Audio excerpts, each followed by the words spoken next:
Allah Muhammad wa ba'du.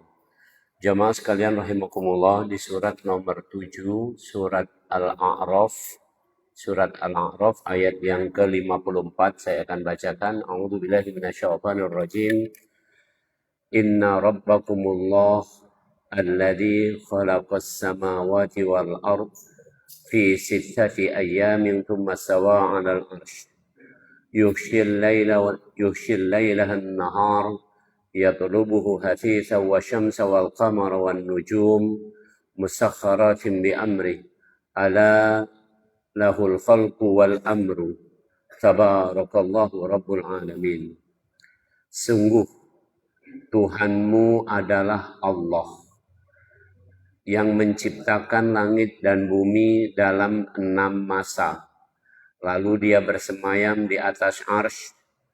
Dia menutupkan malam kepada siang yang mengikutinya dengan cepat. Dia ciptakan matahari, bulan, dan bintang-bintang. Tunduk kepada perintahnya. Ingatlah,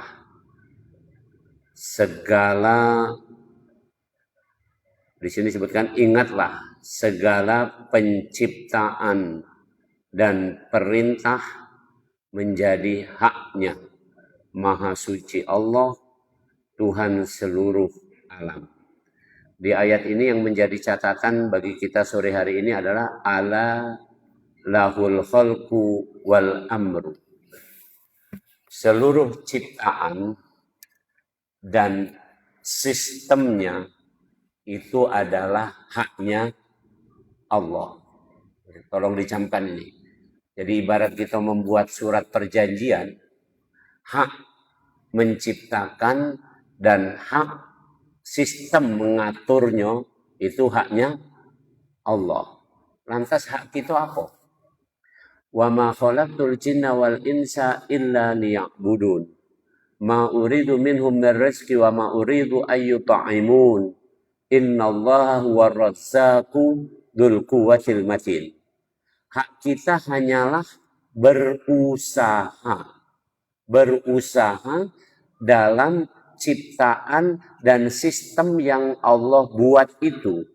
Jangan mertu dari situ. Di ayat yang lain dikatakan, ya, walan tajida li sunnatillahi tabdila, tahwila.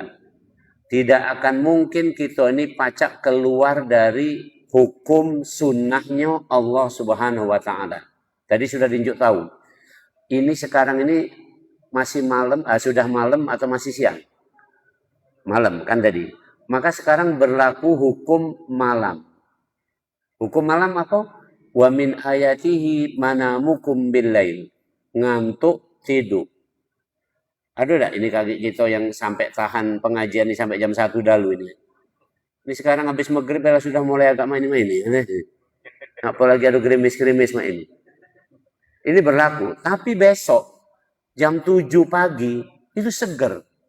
Berlaku hukum pagi atau siang. Begitu kira-kira.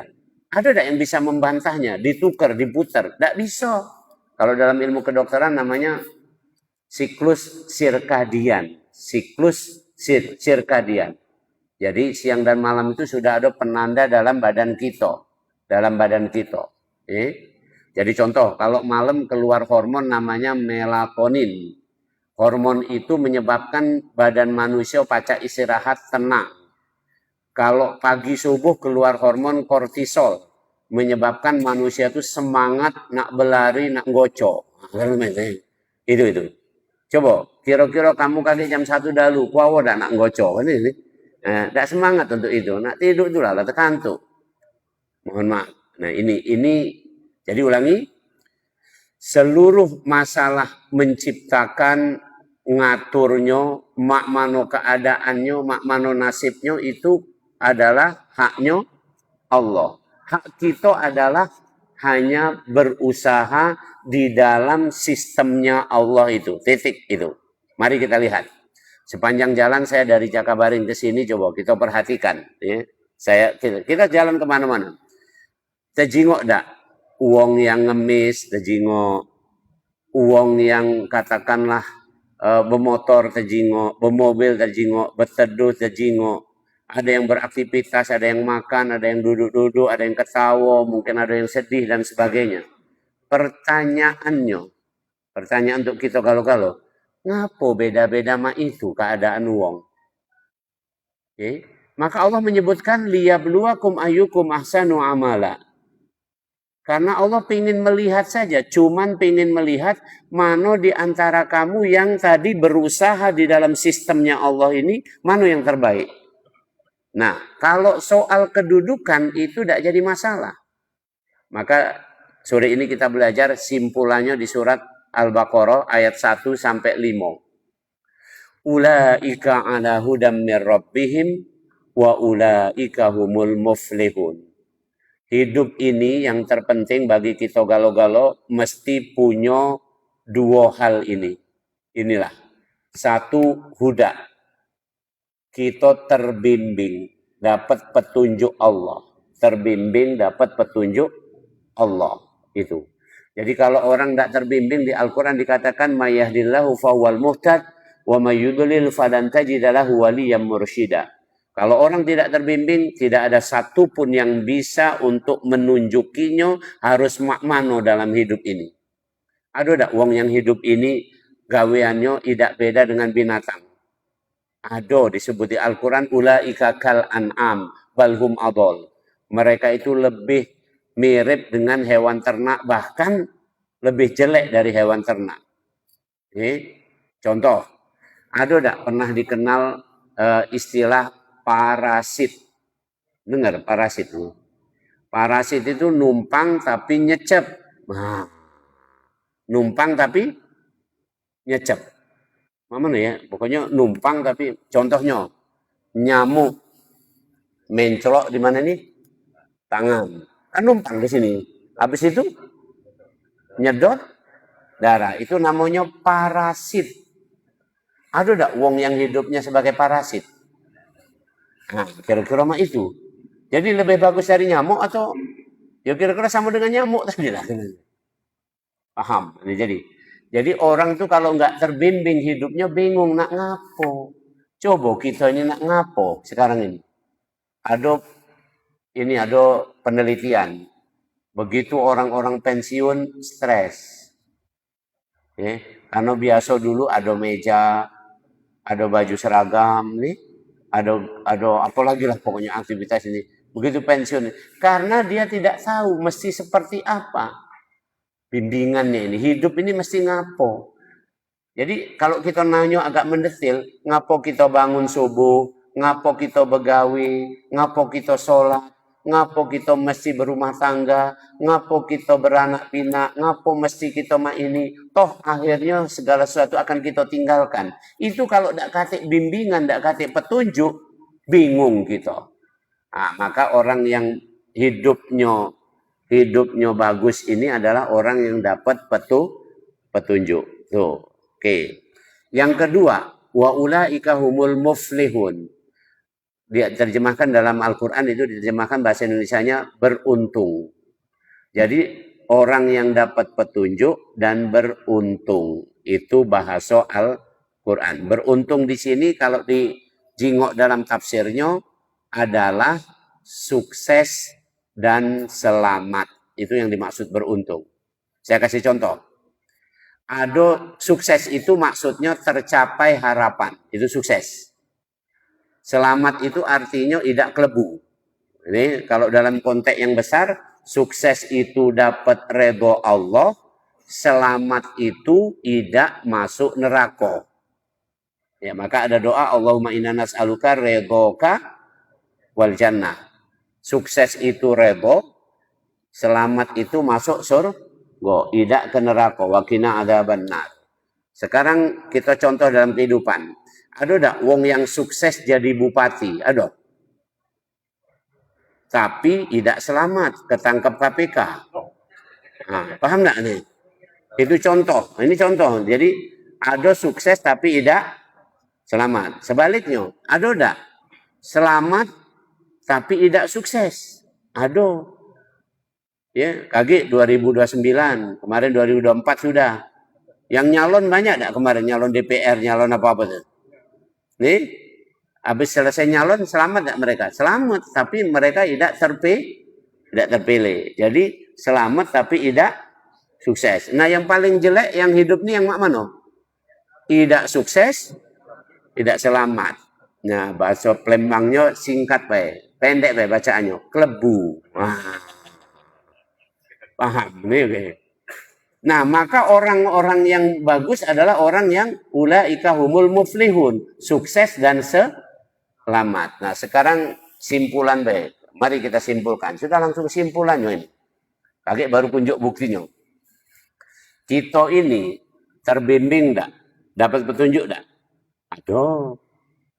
Jadi wong Islam ini terbimbing sudah jelas. Di Al-Qur'an surat nomor 28 Qasas ayat yang ke-50 berapa? 56 atau berapa? Innaka lan tahdi man ahbabta walakin Allah yahdi man yasha. Itu kisah Abu Thalib. Paman Rasul Abu Thalib sayang apa dengan Rasul? Sangat sayang. Dari ketika Rasul usia masih 9 tahun. Diasuh oleh beliau sampai didampingi sampai menjadi nabi. Didampingi dibela terus. Nggak habis, hebat betul Abu Thalib. Tapi begitu nak meninggal dunia, Abu Thalib tidak kuwawo mengucapkan 2 kalimat syahadat. Padahal Rasul kasih jaminan. Cukup paman mengucapkan itu, aku akan jadi saksi.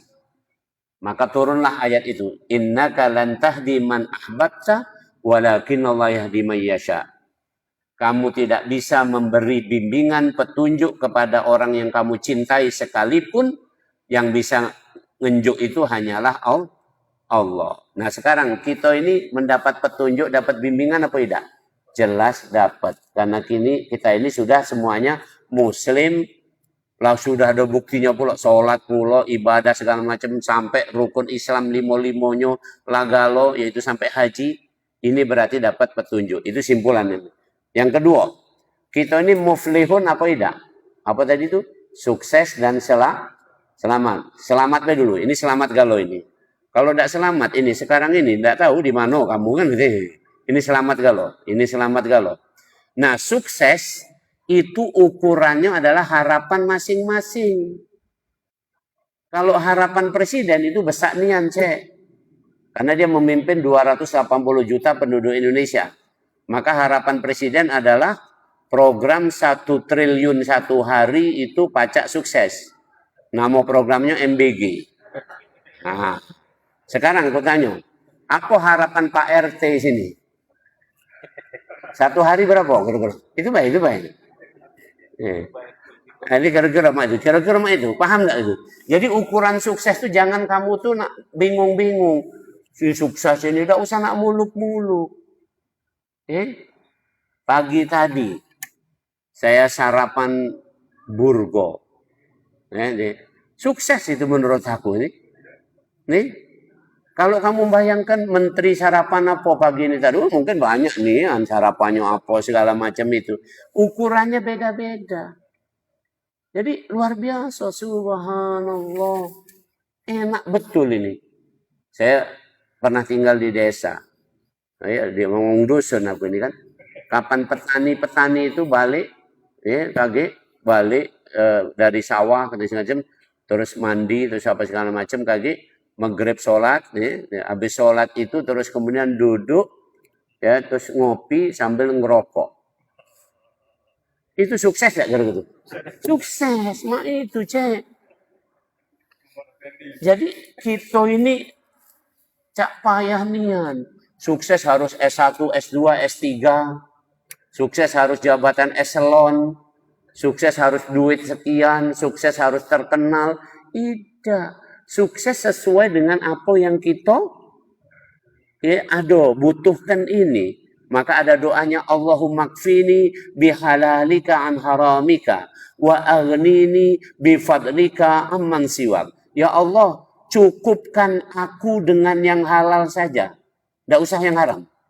Ya Allah, kayakan aku dengan fadilahmu, dengan pemberianmu. Tidak perlu diberi oleh yang lain. Sudah selesai.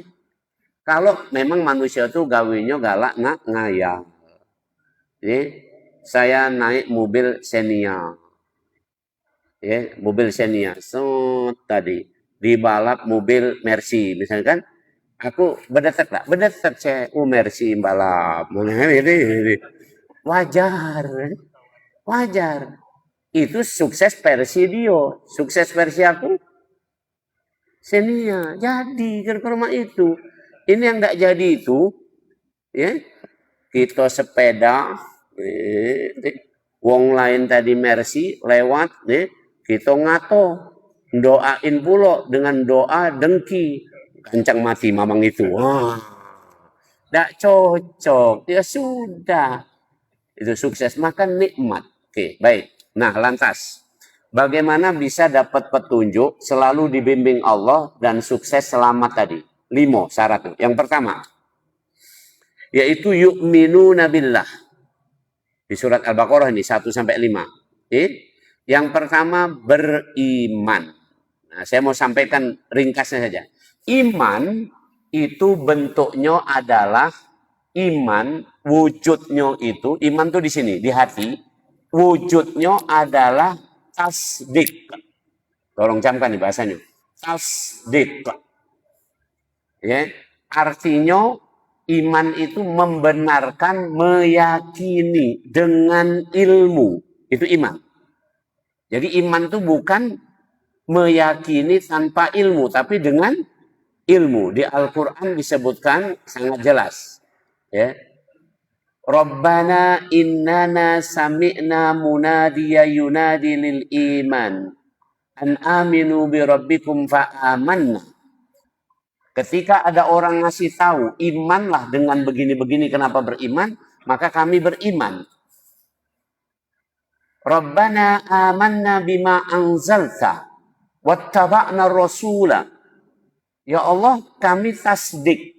Kami membenarkan, kami beriman bahwa kami percaya dengan apa yang Engkau turunkan dan kami mengikuti Rasul yang membawa kitab itu. Jadi iman itu harus satu, wujudnya tasdik, ya, menyatakan yakin dalam hati dengan ilmu. Saya kasih contoh, ini biar mudah Pak ini. Kira-kira kita mikir, kita hadir ke dunia ini katakanlah tahun 1900-an ini tadi, sampai tahun 2000-an ini. Tahun 1800 siapa yang hadir di Palembang ini? Yo, buyut-buyut kita dulu. Tahun sebelumnya, sampai akhirnya yang pertama manusia. Pertanyaannya, yang manusia pertama itu dulu waktu ditaruh di bumi itu dari mana? Dari kantor laut. Dari mana? Kan sama itu. Itu ada pertanyaan. Maka dijawab, huwal awwalu. Yang paling awal itu adalah Allah. Tidak ada yang lebih awal lagi. Itu satu. Jadi dengan ilmu begitu, orang akan mikir, oh iya. Yang kedua, ini contoh lagi. Aku senang nih yang kalau nyontohkan napas ini. Karena gitu kalau ini, yang paling penting itu selama masih ada napas ini, masih baca ngaji, baca ini segala macam. Nih, kita itu napas butuh oksigen. Perhatikan, butuh oksigen. Oksigen itu ya harus ada dalam zat namanya klorofil. Klorofil. Klorofil itu adanya pada tumbuh-tumbuhan. Sekarang ku tanya, ngapo wong di gurun pasir yang ndak katik tumbuh-tumbuhan masih bernapas? Dari mana oksigennya? Ngapo di Palembang yang pohon-pohon ini sudah kurang masih bernapas juga gitu? Karena klorofil yang terbanyak bukan pada tanaman. Klorofil terbanyak pada yang namanya uget-uget di laut. Laut itu tadinya jernih. Warnanya jadi kebiruan karena dilapisi oleh yang namanya plankton. Lebih tegas lagi nontonlah film SpongeBob. Ada nggak plankton di situ? Warnanya hijau atau kuning itu? Hijau, karena itu klorofil. Klorofil itu hijau warnanya. Jadi plankton itu, nama lengkapnya pitoplankton, itulah yang meliputi banyu laut. 75%, ya kalau agak ke bawah dikit, 65 sampai 75% seluruh bumi ini dilapisi oleh laut. Laut tadi isinya plankton. Plankton itu isinya klorofil. Klorofil itu isinya oksigen. Jadi kalau mau itu oksigen kita berutang pada Mister Plankton. Nah sekarang pertanyaannya, siapa yang naruh plankton di situ? Pernah kamu wawancarai? Itulah Allah. Paham enggak? Jadi kita beriman pada Allah tuh itu kira-kira. Itu kira-kira. Contoh yang lain lagi. Biar contoh yang modern-modern ini baiklah nih. Kamu nyingok, ya, serik nian nyingok wong yang ndak keruan tapi memimpin misalnya. Donald Trump misalnya deh. Benar enggak? Kalau nyingok Donald Trump tuh cara ngomongnya kan TV pacak kita babit itu. Cuman sayang TV kita rusak, Donald Trump ndak apa-apa. Pokoknya gerem. Makanya aku kalau di nonton TV itu aku senengnya nonton acara yang hiburan baik. Itulah banyak sarung, apa nonton yang tegang-tegang, yang ribut-ribut. Contoh nih, ini saya kasih contoh, ini sedikit aja, supaya agak melek dikit.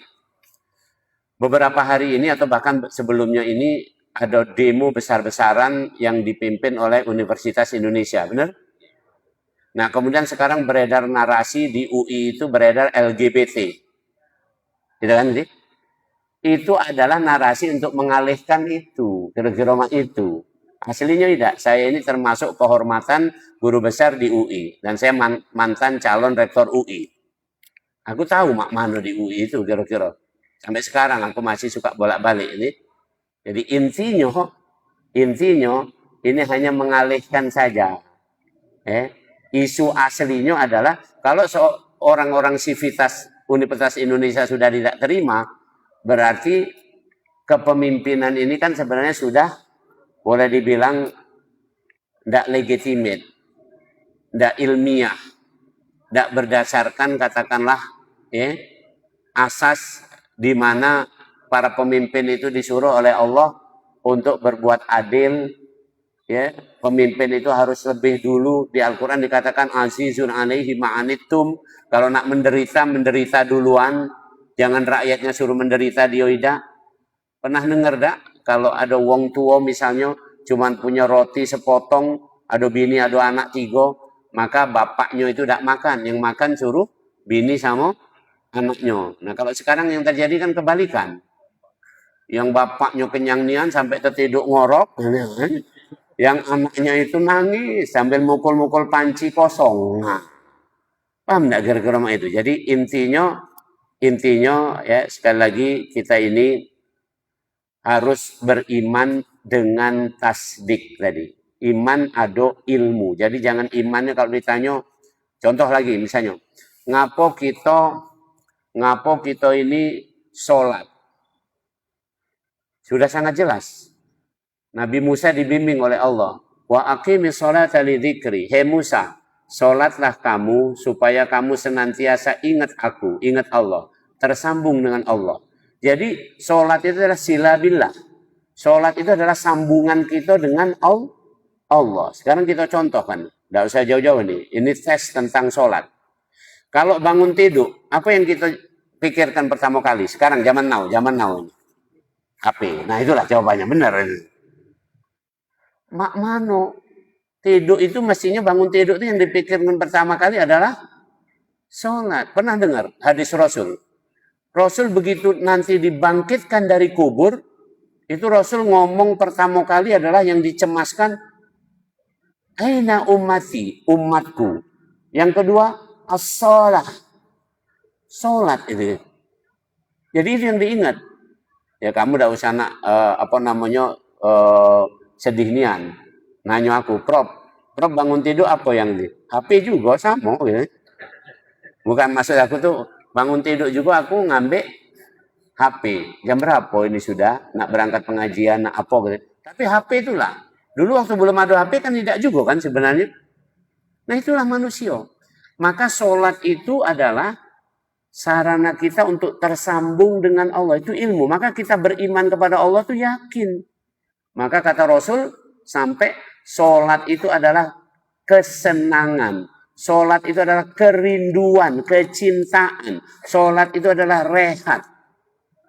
Maka sholat itu bagusnya bukan sholat itu bukan keterpaksaan. Jadi Rasul gini, kalau Rasul itu ngajari kita, kalau sedih, sholat. Nah itu baik. Lagi sedih sholat tinggal ngomong, ya Allah, sedih aku ini sedang buntu. Aku sholat 2 rakaat. Sudah, habis sholat ya sudah. Kan tersambung dengan Allah. Tadi masih ingat, segala urusan, segala apa ini, itu haknya Allah. Nah kalau kita sudah mak itu, kira-kira Allah tahu tidak? Iya tahu mang. Kamu ini lagi susah karena mikirin ini. Sudah itu baik. Tersambung lah, lego gitu. Sudah mak itu. Selesai. Oke. Jadi iman itu, tasdik itu harus dengan ilmu. Yang kedua, orang yang dapat petunjuk, dapat bimbingan dan sukses selamat adalah di sini disebutkan wa yuqimuna shalah. Mendirikan sholat. Perhatikan kalimatnya. Mendirikan sholat. Namanya mendirikan itu bangunan atau sekedar dilakukan. Kan bukan ya'maluna sholat. Mengerjakan sholat. Kalau mengerjakan habis digawikan selesai. Tapi ini disebut dengan mendirikan sholat. Bahkan sebelum sholat itu muazin melakukan apa? Iqamah. Iqamah. Qama yakumu itu artinya tegak. Berdiri. Bangunan ini, abha ini, tegak, kokoh mak ini kita tidak khawatir roboh karena ada apa? Pertama, pondasi. Ada apa lagi? Tiang. Ada apa lagi? Dindingnya.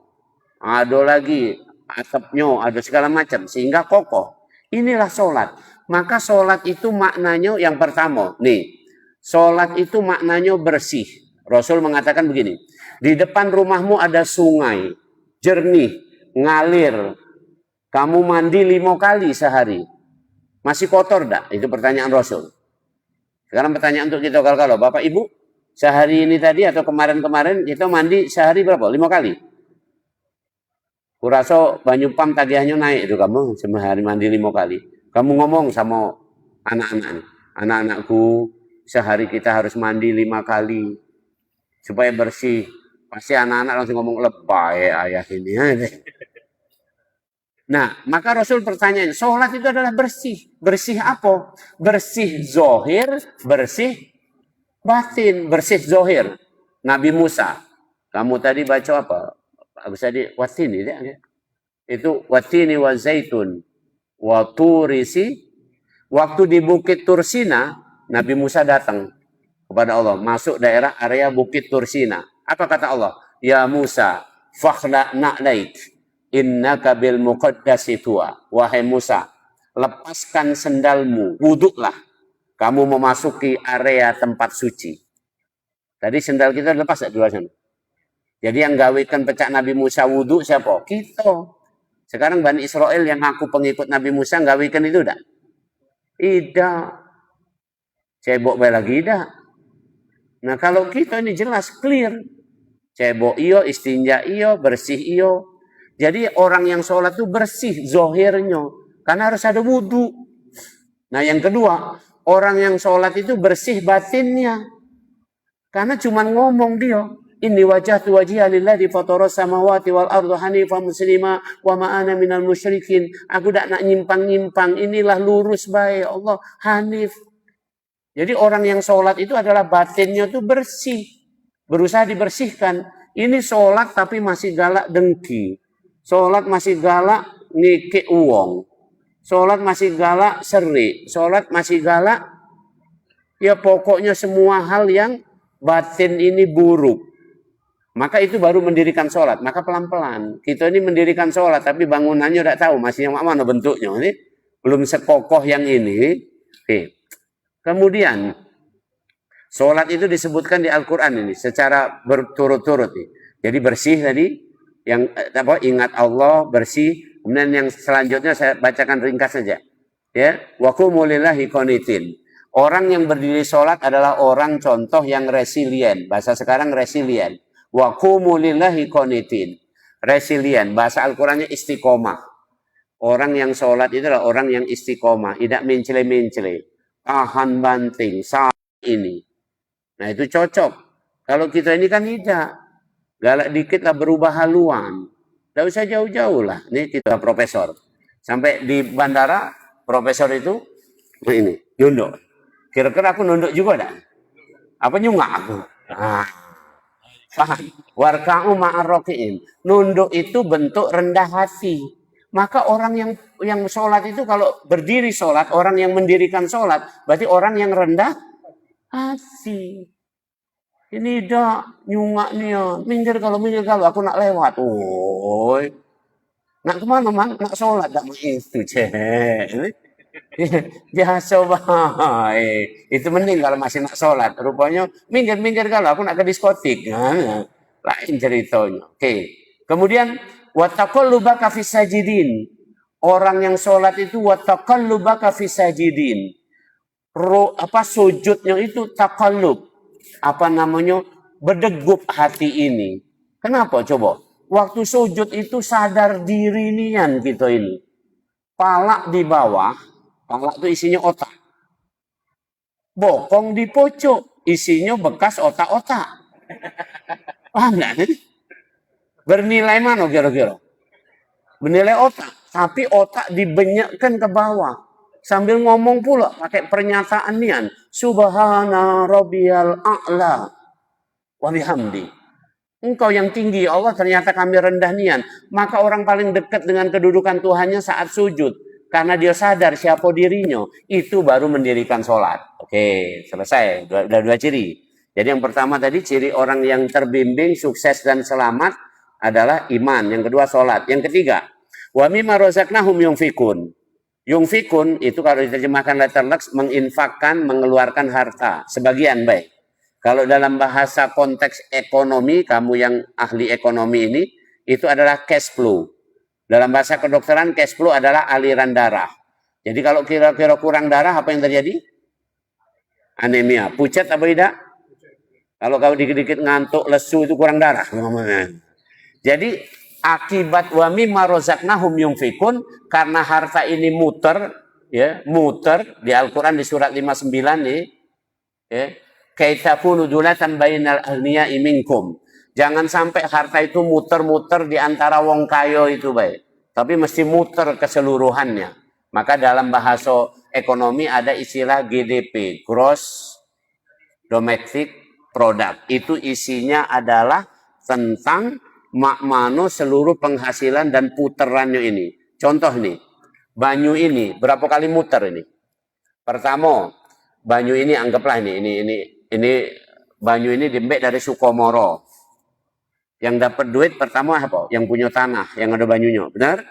Masih masalah banyu ini. Kemudian yang dapat duit kedua adalah ya, yang gawe ngembek banyu ini, nyedot itu, diupah gak? Masih masalah banyu ini. Yang ketiga yang ngangkutnya. Yang keempat yang memprosesnya. Yang kelima yang bikin wadahnya ini.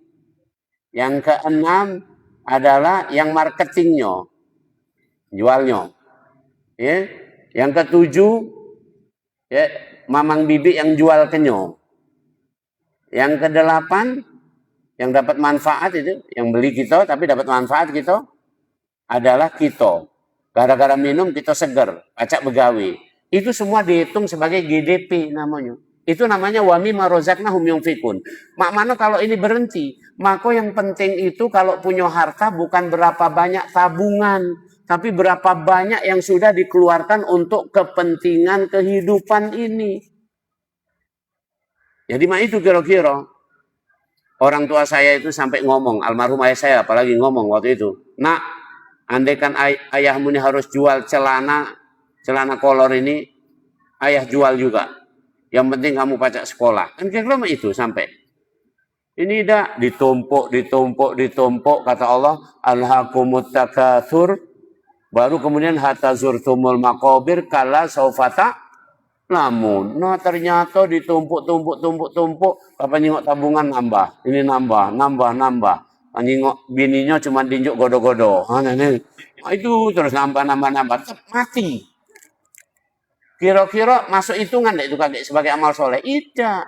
Tapi kalau uang dikit-dikit surah, uang nih, ya surah tuh ada urutannya di Al-Quran. Memberi itu pertama adalah kepada lil walidain wal aqrabin. Orang tua dulu yang harus diunjuk makan. Jadi kalaupun kita ini bisa miskin nian, misalnya kalau ada makan, yang unjuk makan dulu pertama orang tua. Kita tidak makan tidak apa-apa. Itu keperinya, itu urutan di Al-Quran. baru kemudian keluarga kita, baru kemudian kerabat kita atau tetangga dekat kita. Itu urut-urutannya begitu. Itu supaya muter. Itu ciri orang yang terbimbing dan sukses. Oke, jadi kalau orang pelit terbimbing enggak? Berarti tidak, kan? Oke. Selanjutnya yang keempat. Di sini yu'minuna bil kitab, yaitu yang mengikuti panduan Al-Quran. Al-Quran itu adalah huda, panduan. Perhatikan kalimatnya. Al-Quran itu panduan. Saya kasih contoh. Ini yang berhubungan dengan kehidupan keseharian kita. Nih, keseharian kita. Nih. Di Al-Quran surat Ali Imran ayat 17. Saya ulang-ulang terus itu. Ada bunyi kalimat wal mustaghfirina bil ashar. Yang dipuji oleh Allah adalah orang yang mohon ampunan pada waktu sahur. Sahur itu kira-kira jam berapa kalau sekarang? Sekarang subuh jam 4.40. Imsak 4.30, anggaplah. Berarti sahur jam 4 sampai 4.30. Tergantung kamu makan apa. Kalau cuma makan burgo, sekilas 10 menit baik. Tapi kalau burgo laksan celimpungan 30 menit. Oke, anggaplah jam 4. Berarti kita disuruh bangun jam 4. Ya, maksudnya jam 4 itu tadi udah bangun karena sudah mohon ampunan Allah. Sekarang, menurut ilmu kedokteran, jam berapa bangun tidur yang paling bagus? Jam 4. Jam 4 itu hormon kortisol naik. Siapa bangun jam 4, ya dijamin secara medis punya kebiasaan bangun jam 4 akan lebih sehat dibanding yang tidak bangun jam itu. Yang sebelum subuh itu. Kan karena itu. Itu panduan Al-Quran. Tinggal dimeloi baik. Kalau malam, kata Allah, idyuhasikumun nu'asa amanatan minkum. Malam hari kamu ngantuk, tidurlah supaya kamu safety, supaya kamu sehat. Jadi malam ini jangan begadang. Maka Koyung Oma ngomong, apa kata Koyung Oma? Begadang boleh saja. Kalau ada perlunya, kok kata perlunya tidur, cek. Ini kan karena itu. Untung baik Piala Dunia di Amerika sekarang ini. Beda sini sama sana adalah 12 jam. Jadi pertandingan selalu pagi. Udah perlu nak begadang. Ya, tapi tahun berikutnya nanti misalnya di Eropa, nah, jingoklah kamu. Bedanya 6 jam. Begadang kamu kan. Kira-kira itu. Oke, baik. Itu yang keempat. Terakhir, orang yang mendapat bimbingan Allah sukses, selamat adalah orang yang wabil akhirati hum yuqinun. Punya tujuan. Nih, jadi kita ini harus jelasnya. Tujuan yang disebut akhirat itu adalah bahasa kerennya ultimate. Bahasa sepak bolanya goal. Bahasa Indonesianya pamungkas. Punya tujuan akhir. Tujuan akhir kita kemana kalau? Ini boleh kita ribut-ribut di dunia ini. Tapi kaget kalau kita akan balik kepada Allah. Kemudian balik kepada Allah ditanya apa tidak? Ditanya. Nah itulah. Jadi untuk tujuan akhir kaki ketemu Allah, apa jawaban? Harus dihafalkan dari sekarang. Tsumma latus'alunna yauma idzin 'anin na'im. Dalam hadis yang singkat saja akan ditanya 5 perkara. Benar kan? Ditanya waktu sehat ngapoi bae cek? Bejoget ya Allah. Waktu muda ngapo cek? LADAS ya Allah. Ini kan? Waktu masih berduit, tidak balik ke rumah ya Allah. Aduh, di dekat Celentang itu, sebelah sana dikit. Nah, keputusan ini adalah haknya Allah. Kita hanya menjalaninya. Dalam menjalani ini tadi, kalau nak sukses, terbimbing tadi, selamat tadi, kita satu harus beriman. Kedua, mendirikan sholat. Ketiga, kekayaan ini mengalir, bermanfaat. Keempat adalah kita ikut panduan Al-Quran dalam hidup ini. Dan kelima, kita ini punya tujuan hidup yang jelas. Demikian, masih ada waktu, silakan kalau ada pertanyaan.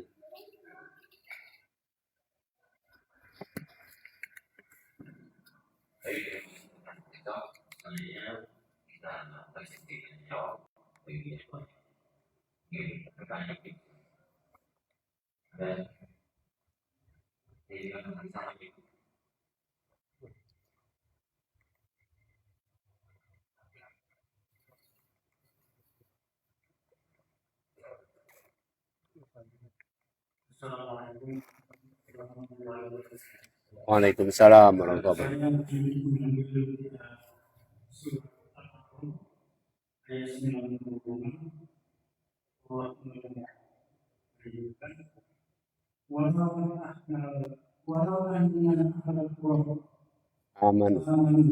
walau Alaih. bina sama kalau penduduk suatu negeri itu berpenghasilan berapa disyariatkan akan dibuka kondisi kita sekarang ini Islam kan orang masjid sudah tembus dengan sholat harus kondisi ini cara kalau punya pemimpin seperti tidak masalah sistem masyarakat kita mungkin perkembangan kita sebenarnya yang Islam atau dengan menjalankan Baik. Jadi jawabannya jelas. Tadi surat Al-A'raf 96, walau amanu ahlul qura wattaqau la fatahna alaihim barokati minas samai wal. Perhatikan kalimatnya. Pakai la fatahna, bukan la fatahna, tapi la-nya pendek. La pendek itu artinya taukid, singkat. La fatahna, pasti, itu kepastian. Jadi andaikan penduduk negeri itu beriman dan bertakwa, pasti barokah. Kira-kira itu singkatnya. Nggak kasih gesek lagi. Pasti barokah. Sekarang pertanyaannya, secara umum, in average, ini dari penelitian ini semuanya nih.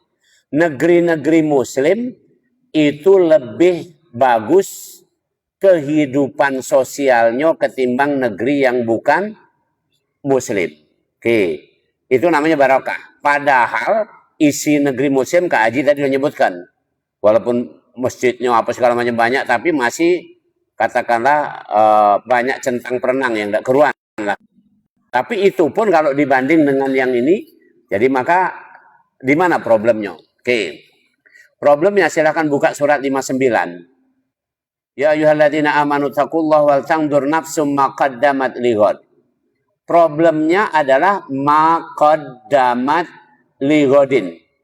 Ma itu adalah apa-apa, qaddamat itu yang sudah kamu arrange, kamu manage lighadin untuk pertanggungjawaban kehadapan Allah. Itulah namanya iman dan takwa. Iman dan takwa harus dalam bentuk maqaddamat lighadin, harus ada wujud. Sekarang ini belum ada wujud atau belum diwujudkan. Misalnya contoh, pemimpin. Tidak usah pemimpin, ada presiden mana? Saya baca tuh ya. Presiden mana tuh? Itu menolak gaji. Maksudnya gajinya itu kebanyakan. Ini zaman sekarang ini ada aku baca berita presiden mana, negaranya nggak besar sih. Tapi itu contoh yang bagus. Dia nolak, maksudnya gaji ini kelebihan. Sama tidak dengan Abu Bakar Siddiq? Sama. Abu Bakar Siddiq balik ke rumah, tahu-tahu bininya ngunjuk kue. Mungkin ada engkak medok, itu kan gitu. Ya. Pernah nyingok engkak medok? Belum nih, belum tahu nih. Nah, belum tahu nih banyak-banyak makanan engkak medok. Pokoknya kue enak. Abu Bakar ngomong, dari mana ini? Yuk, aku masak dewek dari gaji kamu. Oh, akhirnya Abu Bakar manggil Menteri Purbaya, gitu. Nggak dipanggil nggak sih? Oh, rupanya gaji aku banyak kelebihan sampai bini aku bikin kue mewah, gitu. Kurangi. Nah, itu level Abu Bakar. Itu pemimpin itu mesti level itu. Kalau dalam bahasa Al-Quran, azizun alaihi ma'anitum. Pemimpin itu yang paling menderita duluan, baru rakyatnya. Ini kita kasih contoh. Ini di Indonesia bukan tidak benar. Ada. Kenapa di zaman walaupun setahun di zaman Habibie itu bagus? Kamu tahu tidak ini? Habibie tidur jam berapa? Jam 2, jam 3. Ya, kemudian jam 4 lah bangun lagi. Sampai ajudannya tuh agak pegel. Kan ngomong. Jam-jam 11 kira-kira. Ya, yang mulia sudah jam 11. Tahu saya. Nah, nih. Yang mulia lah jam 1. Tahu aku. Kalau kamu nak tidur, tidurlah. Kira-kira main itu kan. Nah, kemudian waktu Habibie akan menyetabilkan dolar, itu dia dapat tekanan dari IMF. Boleh dolar akan distabilkan asal kamu melepas IPTN. IPTN adalah karya monumental dari Presiden Habibie. Dia merelakan karyanya diembek orang lain demi untuk supaya dolar turun. Itu namanya mentingkan rakyatnya ketimbang dia. Nah itu baru kemudian selamat. Maka terus dolar cepat turun dengan itu gara-gara itu. Tapi akhirnya ya tentang IPTN ini kemudian dibuatnya tidak lagi pesawat tidak kita, tapi yang buat termasuk Amerika itu dibuat karena pesawat IPTN itu canggihan. Pacak bawa bom, pacak ngintai, ya, pacak bawa penumpang. Keren banget ini. Ini satu pesawat dengan multifungsi. Itu contoh.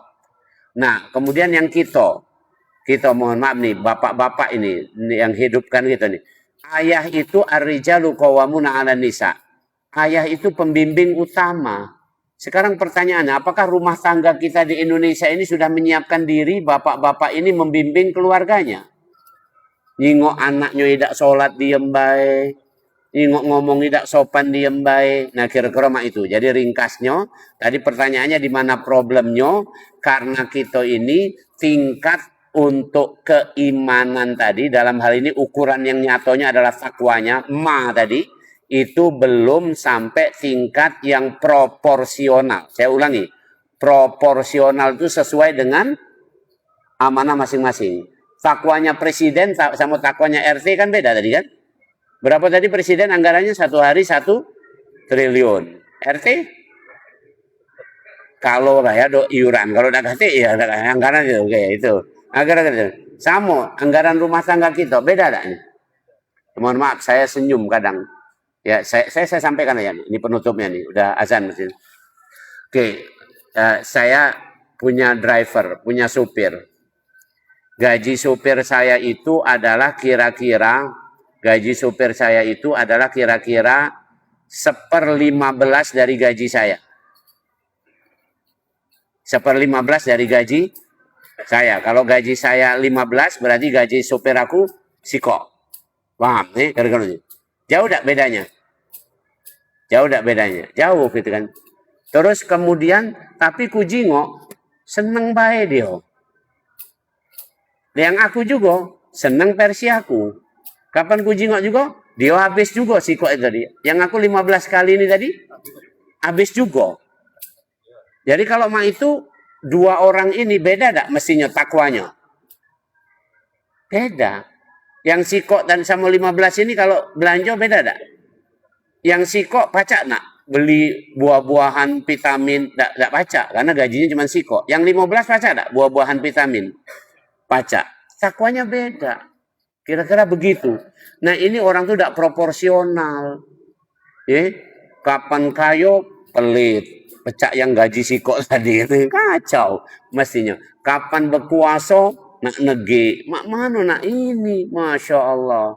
Nah kira-kira begitu. Tapi kapan kita bicarakan lebih detail tentang takwa ini. Jadi kata kuncinya ini terjadi perbedaan antara iman yang di hati tadi, ilmunya tadi, nah itu dengan apa yang diamalkan, yang namanya takwa. Kalau kita sudah terus berusaha ke sana, insya Allah. Demikian mudah-mudahan bermanfaat. A'udzubillahi minasyaitonirrajim. Bismillahirrahmanirrahim. Alhamdulillahirabbil alamin. Allahumma shalli ala sayyidina Muhammad wa ala ali sayyidina Muhammad. Rabbana amanna bima anzalta wattaba'na rasula faktubna ma'a syahidin walhamdulillahirabbil alamin. Assalamualaikum warahmatullahi wabarakatuh. Kemudian Pancasila menjadi contoh besok nampakis kita besar di musim ya